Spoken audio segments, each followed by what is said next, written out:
Are you ready? Then we must begin. The hour is getting late.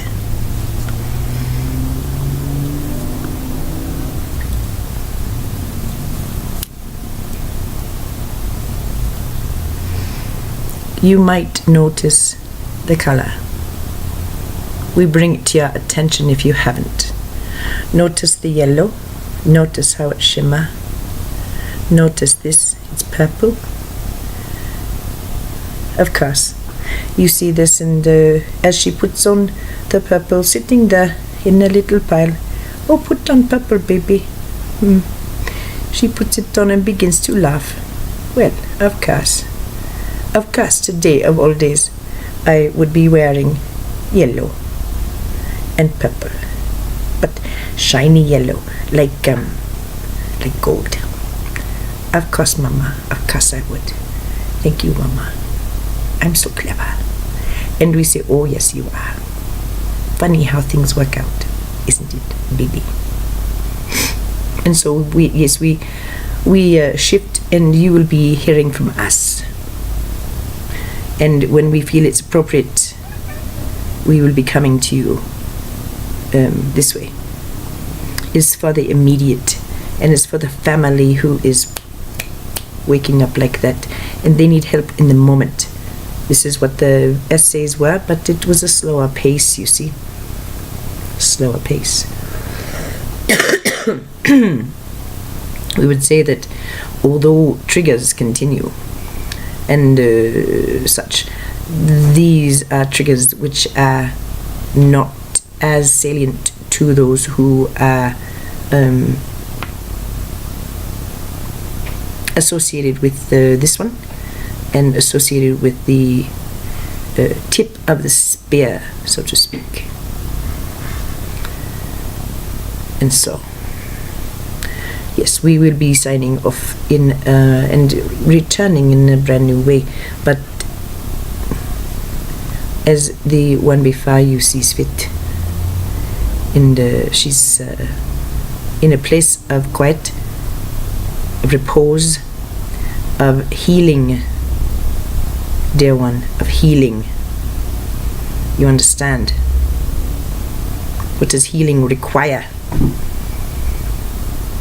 What does healing require, we ask you? It requires an environment which does not stress, does not push against true healing, the kind you need to mend bone, we say. It can be done in wartime in a tent. However, may we suggest that the war is over? Peace. Not a simple truce, but true peace has been struck. For many, not just this one. And as a result, now is the time to take to a place where there is only the idea of how can we serve you? What would peace feel like today? What could be done for you to have sure knowledge that you are home?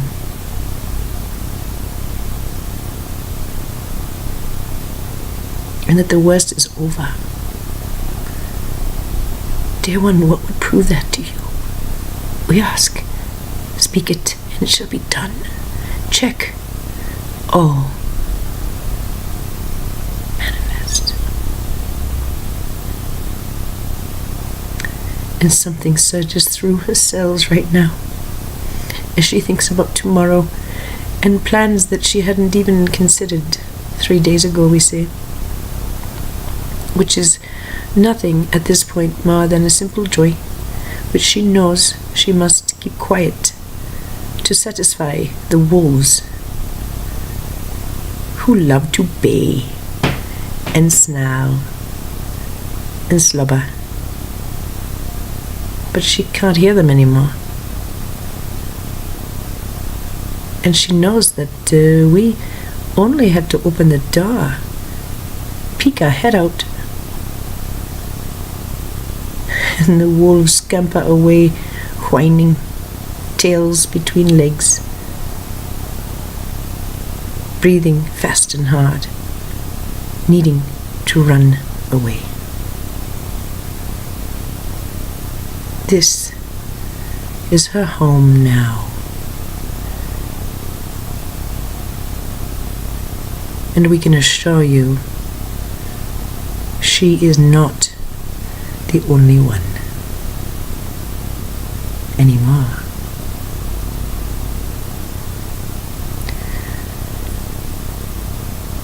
Probable realities occur, and who knows what is going to happen, yes. However, we can assure you what you have been observing these last few years is nothing short of sheer genius and love, which will only be understood in retrospect, we say, just like the Snape for some.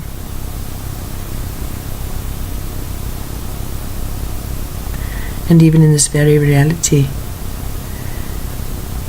as readers, as observers, as participants, just get a glimmer of how they might possibly have underestimated this one. Oh, this creates great healing, we say, dissonance, and then resonance, which you would say is healing itself, knowing what this one and we know of physics, coherence, and creator.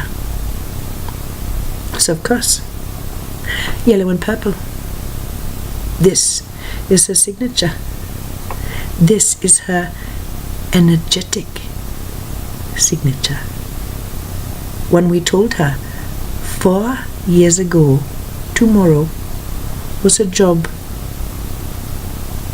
to know. Just as she would not recognize us by face or name, she's beginning to recognize us by face and name, but that's not the point. The point is, you recognize us by energetic signature. And your job, the reason for all the pain, well, that's to learn your own energetic signature.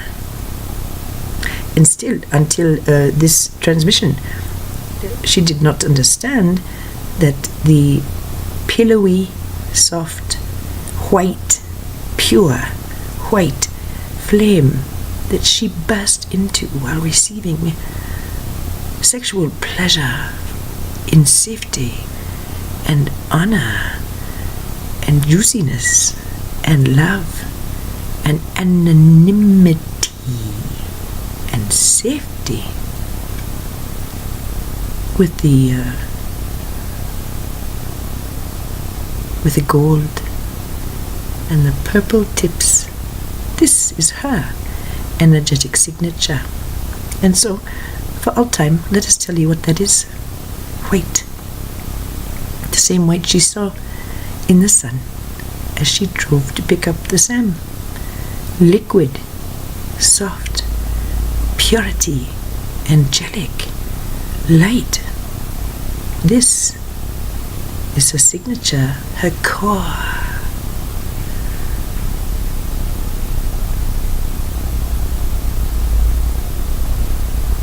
Terminating in flames of gold, which she saw within and without. On Christmas Eve, while holding her son to her, tipped with purple, with violet, alive, wise, joyous, and powerful. Anything that comes near this purple is transmuted by agreement and request. The gold creation, the white purity of soul. This is her energetic signature. This is what she imagined was sitting, smoking, letting the others deal with the nonsense, which is what she calls it when she's not calling it noise. Why wouldn't she? We'll tell you the reason. This is the joke.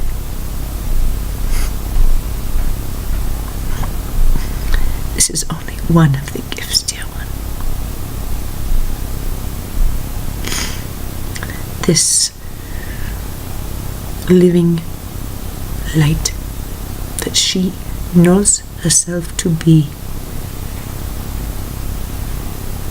that she sees as a funky Doc Marten,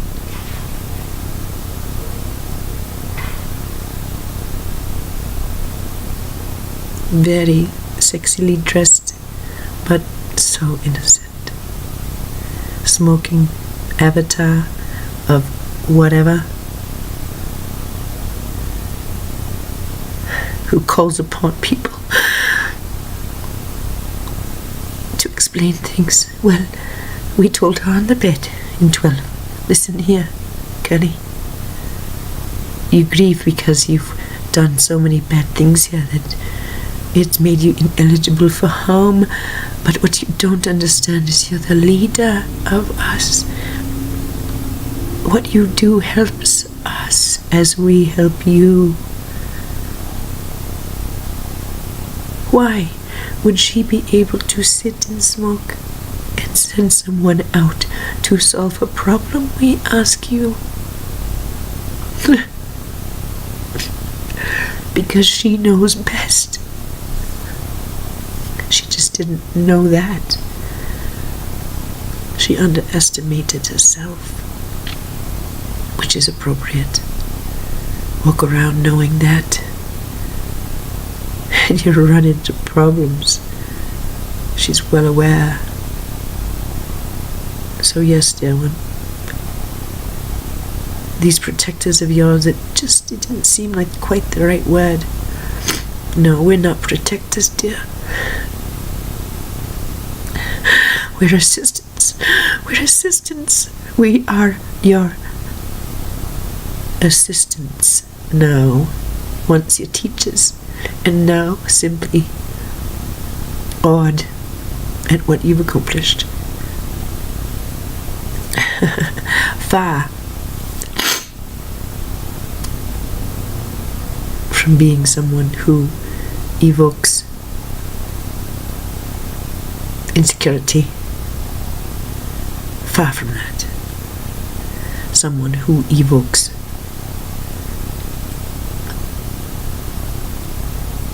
a desire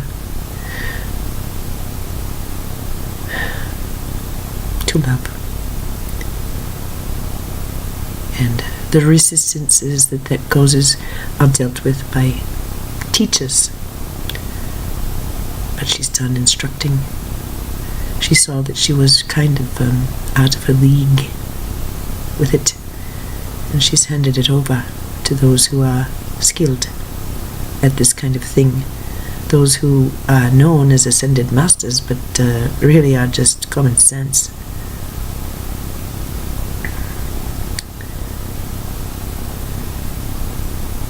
And so we close with a very normalizing story.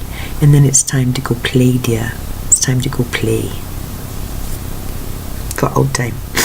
For old time. Don't you see? Don't you see? It will hit you on the train or in your car, however you choose to go. It will hit you.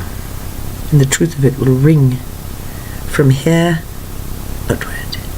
From that spark that you know starts it all. Started it all. And is eternal.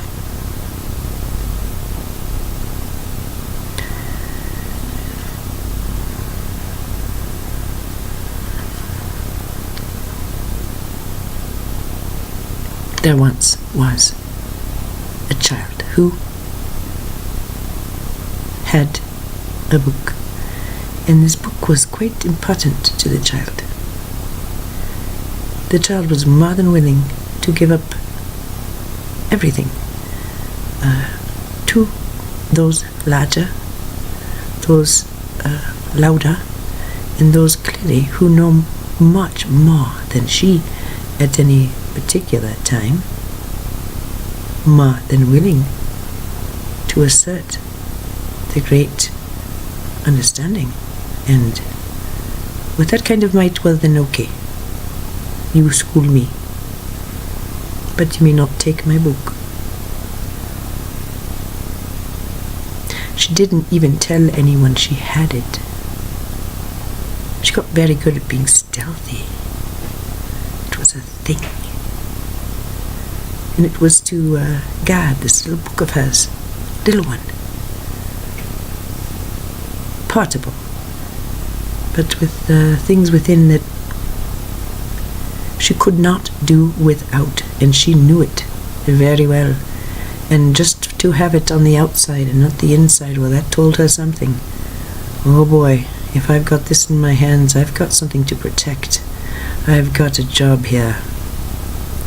That little girl, that little boy, grew as bodies do, as minds do, as interfaces became more complex, and as needs of others became much more global,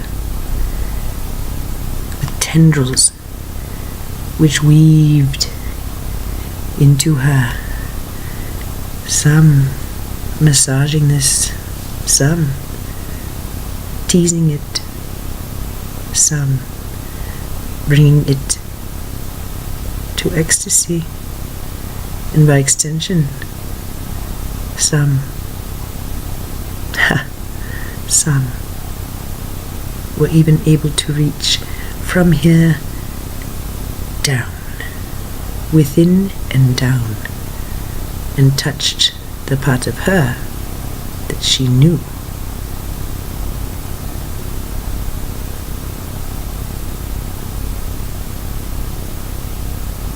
Sang the words in that little book, and she knew this to be some sort of sacrilege, and so she was quiet. Walked and walked and walked with her book.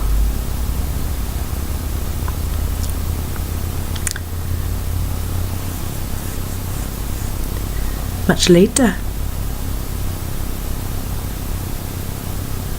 irrationally, it would seem in the story, wouldn't it? Much later, after decades of protecting this little book, one day she worked up the courage to untie the string which had bound it. It had always been bound, and she knew it was not appropriate even to bend back the cover and peek. Not until one day when it just seemed right to pull on that little string.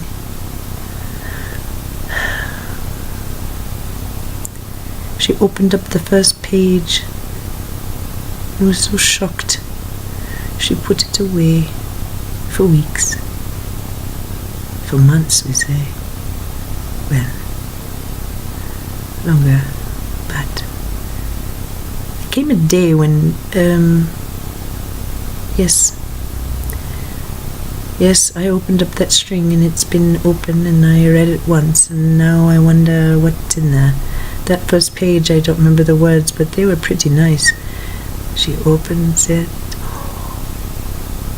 She opened it. She began to read it.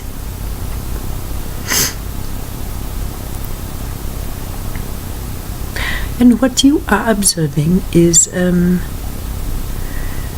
reciting for you out loud, live, what that book said. And what we are here to do is to simply say, oh, well, will you look at that? No, really, look at that. Look what's in your hand. That book. It's got blood on it, you know.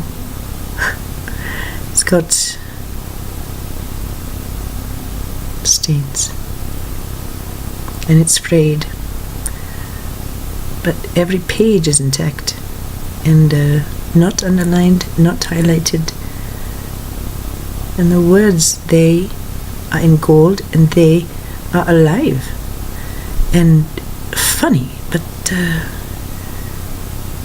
the pages themselves are this blinding white light, and the gold that's leaping off the page, well, it's intoxicating, mesmerizing even. And now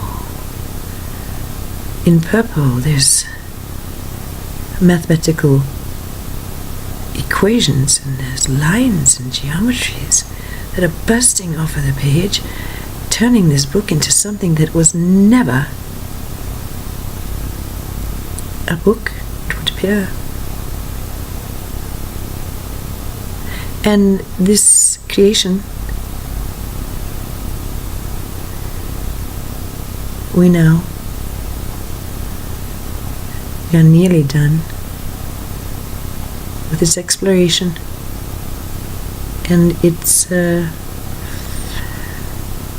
appreciation down deep, like when you get done with a great novel and your eyes are just overwhelmed with beauty and your soul feels something funny come over it and you can breathe from down in your feet. Oh, I'm so satisfied. Every single layer of me is satisfied. It's like that. And this book, it spins, and we know the last line, so it can spin. Spin, spin, spin. Throw off sparks. So very pretty. And now she gets to go to the boron to find out what sneezing means. That thing spin, spin, spin. The book, sometimes it looks little, sometimes it looks like it's gone. Whoop, here it is. Sometimes it engulfs her. Always without a conscious knowledge. And there it spins. And we will say the last line in that book there very soon, and then we're going to put it away. And this is one we will not be speaking again. And no one has access to but you. No one. It's yours. And you shared magnificently. Every nuance, every subtle twist of the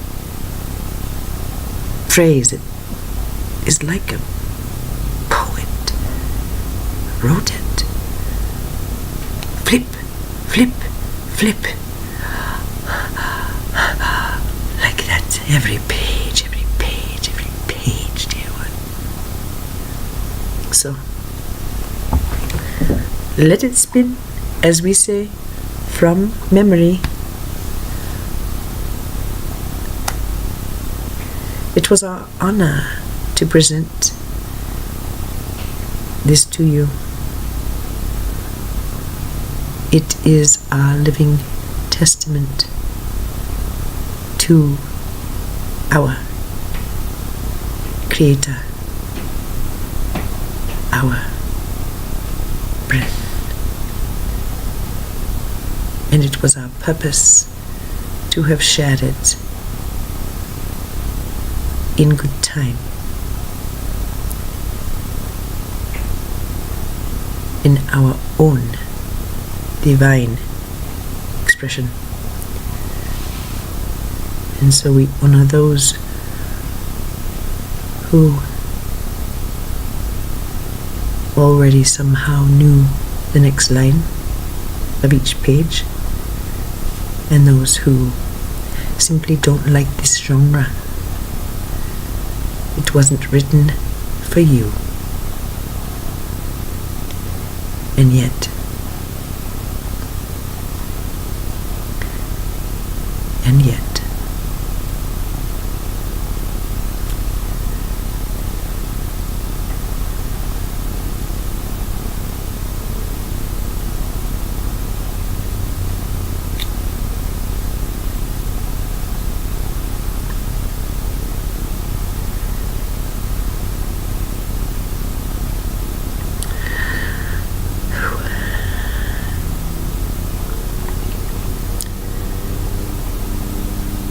the end.